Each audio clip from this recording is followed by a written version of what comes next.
ये एक बहुत ही दुनिया को सामने रख के, देश के युवाओं को सामने रख के, किसानों को सामने रख के, मजदूरों को सामने रख के, देश की टेक्नोलॉजी को सामने रख के, देश की डिफेंस को सामने रख के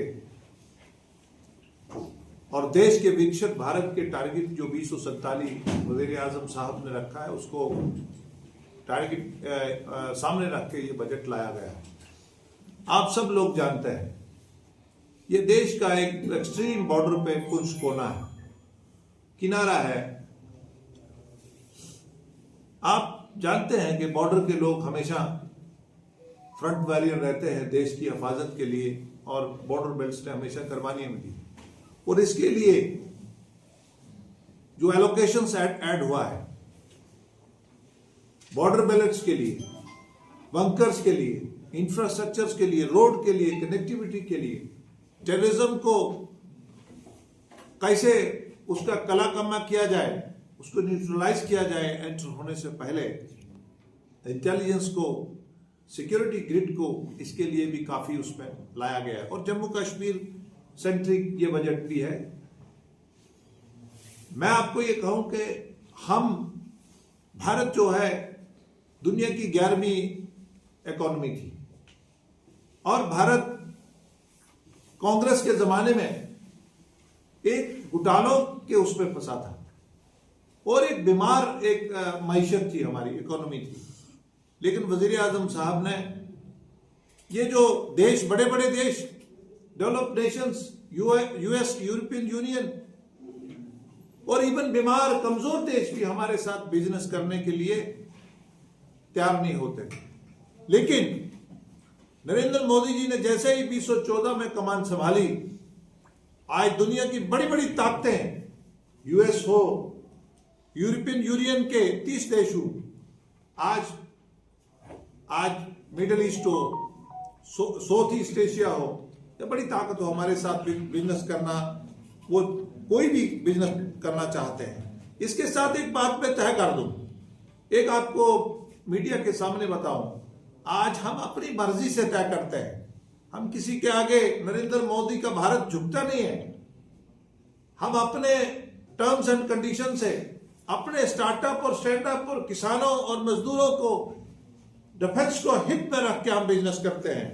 ये कांग्रेस जैसी जमात जो दुश्मन के साथ हमेशा खड़ी रहती है, जिसने जम्मू कश्मीर को, पाकिस्तान को बेचा, नेहरू जी प्लेबिसाइट के लिए चले गए, जिसने चाइना को पाकिस्तान दिया नेहरू जी ने, ये हमें दुर्भाग्यपूर्ण से आपको कहना पड़ता है। मैं कुछ आंकड़ा ब्रीफ गिनना चाहूंगा कि इस बजट में और इनके बजट में क्या फर्क था।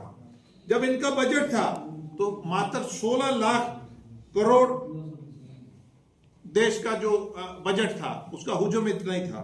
लेकिन आज जो 55 लाख करोड़, इसका 3 फोल्ड जो है 2026-27 का इसमें फोल्ड है। ये बजट सियासी अज़म, माशियत काद और कौमी ताकत का ऐलान है। ये हादसा नहीं है, ये नरेंद्र मोदी जी की मजबूत क़यादत और मजबूत मैशत और मजबूत भारत का एक मिशन है। मैं आपको इसके साथ साथ कुछ चीजें और बताना चाहूंगा। हमें सिर्फ 193 लाख करोड़ हमारे पास कैपिटल एक्सपेंडिचर था, जिसका से इंफ्रास्ट्रक्चर, रेल, डेवलपमेंट, एम्प्लॉयमेंट, जहां हर चीज बनता है, और इसको 6 फोल्ड, 6 गुना, 11 लाख करोड़ से भी ज्यादा आज हम कैपिटल एक्सपेंडिचर में आए हैं। इंफ्रास्ट्रक्चर में इनका रोड का सिर्फ और सिर्फ 10 से 11 किलोमीटर इनके जमाने में बनता था। आज नरेंद्र मोदी जी के भारत में आज रोड की पर डे जो पर जोमिया जो वो है, वो कम से 35 और 40 किलोमीटर पर डे के बीच में है। हाईवे इनके जमाने में सिर्फ 91,000 किलोमीटर हाईवे थे। आज 91,000 किलोमीटर टोटल बने थे, आज 1,47,000 किलोमीटर हाईवे बने हैं। एक्सप्रेस वे का तो इनको कंसेप्ट नहीं था। आज एक्सप्रेस वे आपने देखा है, रोडों का, डेवलपमेंट का। आप रेल की बात करते हैं, कभी ख्वाब था कि जम्मू कश्मीर में रेल आएगी, पिछले दिनों वैसे आपको मैं मुबारकबाद दूंगा, हमने पार्लियामेंट में राजौरी पुंछ के लिए भी काम होपफुली इंशाल्लाह शुरू होगा। हमने आपकी बात जोरों शोर से उठाई। पहले कभी किसी ने सोचा था कि ट्रेन माल लोग लेके बर्फ में कश्मीर में माल पहुंचाएगी, यहाँ इस तरह की चीजें, बारामूला उड़ी का सर्वे होगा, ये नरेंद्र मोदी जी ही कर सकते हैं।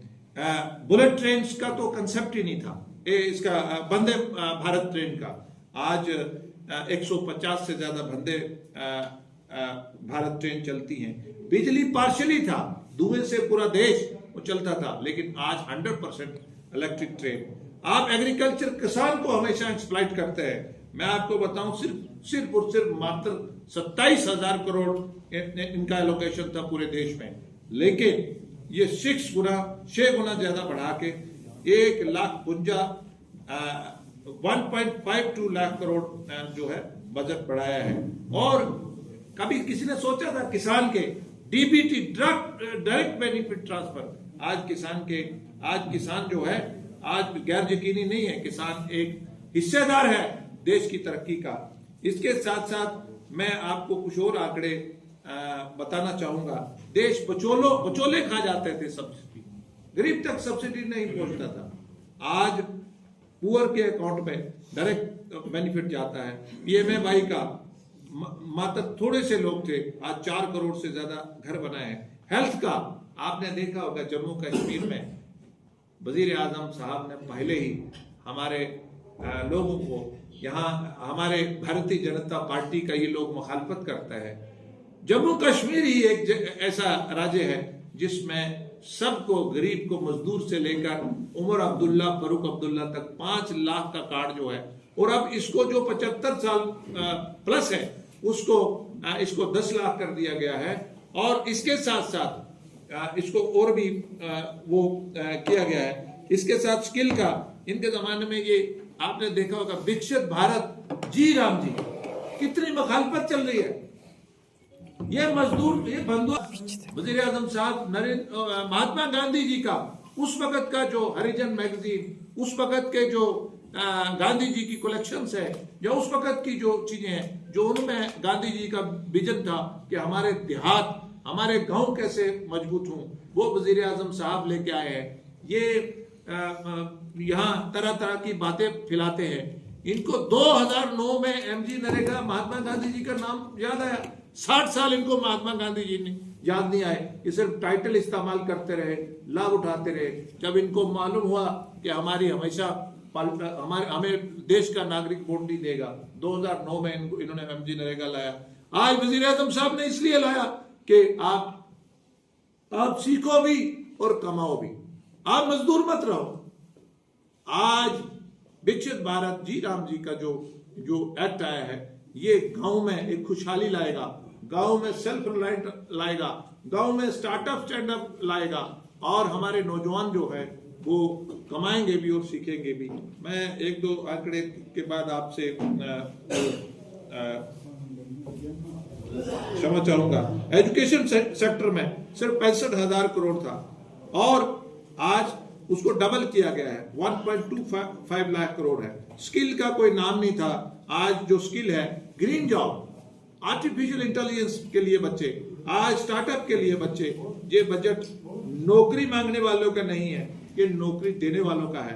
तो इस तरह की बहुत सारी चीजें हैं। मैं आपसे रियल टाइम ट्रांजैक्शंस, जब हमने जनधन के जरिए अकाउंट खुलवाए, ये हमारा मजाक उड़ाते थे, लेकिन आज दुनिया की, हमारा रेडी वाला, फड़ी वाला, आज दुनिया की रियल टाइम ट्रांजैक्शन जो है वो भारत में आधी से ज्यादा होती है। और यूपीआई जैसी ऐप और बाकी ऐप्स के जरिए इस तरह से हम विकसित भारत का टारगेट रखते हुए, गांव देहात का ध्यान रखते हुए, जम्मू कश्मीर को भी एलोकेशन हमने 37,000 उससे बढ़ा के, करोड़ से बढ़ा के हमने 42,000 करोड़ किया है। और भारत सरकार ने परसों ही अभी बहुत सारे सियाहती मकाम को ओपन किया है, उससे ट्रैकर्स का, होम स्टे का, और सबका, रेडी वाले का, फड़ी वाले का, टैक्सी वाले का, सबका जो है वो रोजगार बढ़ेगा और जम्मू कश्मीर एक खुशहाली की तरफ बढ़ रहा है। शुक्रिया। देखिए, सबसे बड़ी बात है कि हमें कंसेप्ट समझना है। 47 के बाद पहली बार नॉमिनेशन प्रेसिडेंट के द्वारा हुआ है। मैं प्रेसिडेंट के द्वारा नॉमिनी हूं और मेरा जो भी पैसा है, मैंने 20 साल खून पसीना देश में, देश के अल्पसंख्यक के लिए, देश के ट्राइबल्स के लिए, और जिसमें जम्मू कश्मीर भी आता है, जम्मू कश्मीर को साथ जोड़ने के लिए मैंने खर्चा है, मैंने भारत की हित में खर्चा है। सर, ये है, उन्होंने पहले जो हमारी ट्राइबल प्रेसिडेंट है, कांग्रेस का जेठा बेटा है, बड़ा बेटे को जेठा बेटा बोलते हैं हमारे जम्मू में, नेशनल कॉन्फ्रेंस बड़ा पुत्र है उसका, कांग्रेस का, और पीडीपी उससे छोटा बेटा है, और अब बहुत बच्चे हैं इनको। इन्होंने पहले इंडी ब्लॉक ने जो हमारी ट्राइबल प्रेसिडेंट है उसको, उसके साथ इन्होंने प्रेसिडेंशियल एड्रेस में बदतमीजी करा, उनको बेइज्जती करा। उसके बाद एक सिख जो हमारे पंजाब से है, मिनिस्टर हैं, उसको इन्होंने, राहुल गांधी जी ने उसके साथ बदतमीजी करी। मैं इकलौता एक अल्पसंख्यक, एक मिनारिटी का सांसद हूं भारतीय जनता पार्टी का। अब इनको इनको मेरी क्या प्रॉब्लम होगी कि मेरा ढाई 3 साल का इनको जो मेरा जो कैरियर है, मेरे से इनको क्या, जो दिल्ली के टुकड़ों में लोग पलते हैं, उनको मेरे से इतना क्या बड़ा थ्रेट है? क्या मैं पार्लियामेंट में गोजरी और पहाड़ी का इशू उठा बैठा? क्या मैं रजौरी पुंछ के लिए रेल की बात कर दी? क्या मैं दलित की जजेस की बात कर बैठा? क्या मैंने गोजरी जवान को 8 शेड्यूल में देने की बात करी? क्या ये मुझे थ्रेट समझते हैं? ये जो इनके पिछले 70 साल में इनके मेरे ख्याल से 100 से ज्यादा एमपी बनाए होंगे इन्होंने, मेरे ख्याल से 600 से ज्यादा इन्होंने वो बनाए होंगे, और हम भी इनसे हिसाब, हम 2.5 साल का हिसाब देंगे, ये हमें 70 साल का हिसाब दें। और हम इसके साथ साथ ये भी अवाम से कहते हैं कि जो बच्चों का खेलने का जो हमारी क्रिकेट एकेडमी थी, तो फरूक अब्दुल्ला साहब ने वो तो इटली में भेज दिया।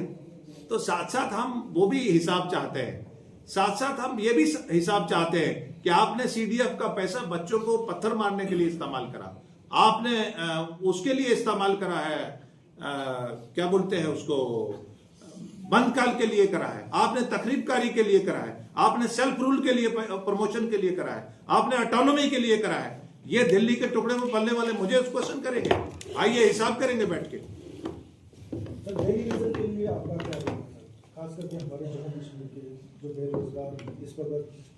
देखिए, गवर्नर रूल में थोड़ा सा करेक्ट करा है, आबादी और एम्प्लॉयमेंट का एक रेशो होता है, लेकिन जम्मू कश्मीर में 20 साल से 40 साल के जो नौजवान हैं, कांग्रेस, नेशनल कॉन्फ्रेंस और पीडीपी जो यहां सत्ता में रहे, उन्होंने उस तनासब को बगाड़ा है, अढ़ा कल्चर शुरू करा है। अपने घरों में इन्होंने बर्तन साफ करवा के बच्चों को अपॉइंट करा, और जिससे बच्चों की 20 साल से 40 साल की जो उम्र है वो उनकी अढ़ाक में ही खत्म हो गई, और ये कल्चर था। इसके बीच में गवर्नर साहब को ने थोड़ा करा है, बीच में इसको करेक्ट करा है, उनको परमानेंट करने की कोशिश करी है। इन्होंने झूठ बोला है, लोगों ने इनको मैंडेट दिया है कि नहीं दिया है मैंडेट? इनको 15 एमएलए से 41 एमएलए दिए हैं। इनका कहां गया बिजली? कहां है लोगों में? ये क्या लोगों में है क्या? मुझे बताएं ना लोग, अगर तो ये अवाम में कहीं दिखते हैं। मैं गुज्जर और पहाड़ी हॉस्टलों की बात कर रहा था कल, यहां मैंने माहौर में देखा, वहां तो इन्होंने खोते रखे हुए हैं।